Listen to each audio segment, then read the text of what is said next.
ঢাকার সাভারের Ashulia sub registrar অফিসে ব্যাপক দুর্নীতি ও অনিয়মের অভিযোগ তুলে বর্তমান সাব রেজিস্ট্রার খায়রুল বাশার ভূঁইয়া পাভেলের অপসারণের দাবিতে ছাত্র জনতা অবস্থান কর্মসূচি পালন করেছে।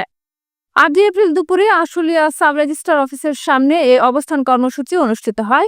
এতে বিভিন্ন রাজনৈতিক সামাজিক সংগঠনের প্রতিনিধি সহ সচেতন শিক্ষার্থী ও সাধারণ মানুষ অংশগ্রহণ করে।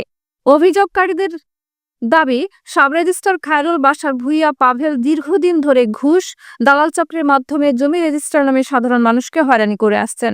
এছাড়া রেজিস্ট্রি সংক্রান্ত কাজে অতিরিক্ত অর্থ আদায় এবং নিয়ম বহির্ভূতভাবে ফাইল আটকে রাখা সহ নানা অভিযোগ উঠেছে তার বিরুদ্ধে। অবস্থান কর্মসূচিতে অংশগ্রহণকারী শিক্ষার্থীরা বলেন, এই অফিসে সাধারণ মানুষ হয়রানির শিকার হচ্ছেন প্রতিনিয়ত। এমন একজন দুর্নীতিবাজ কর্মকর্তার এই গুরুত্বপূর্ণ দায়িত্বে থাকার কোনো সুযোগ নেই। আমরা তার অবিলম্বে অপসারণ দাবি করছি।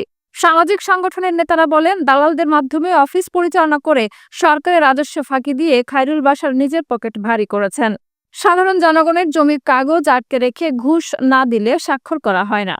অবস্থান কর্মসূচির আয়োজকরা জানিয়েছেন, যদি দ্রুত ব্যবস্থা গ্রহণ না করা হয় তবে তারা আরো বৃহত্তর আন্দোলনের দিকে যাবেন। এদিকে সাব রেজিস্ট্রার খায়রুল বাশার ভূঁইয়ার সঙ্গে যোগাযোগের চেষ্টা করা হলে তার কোনো বক্তব্য পাওয়া যায়নি।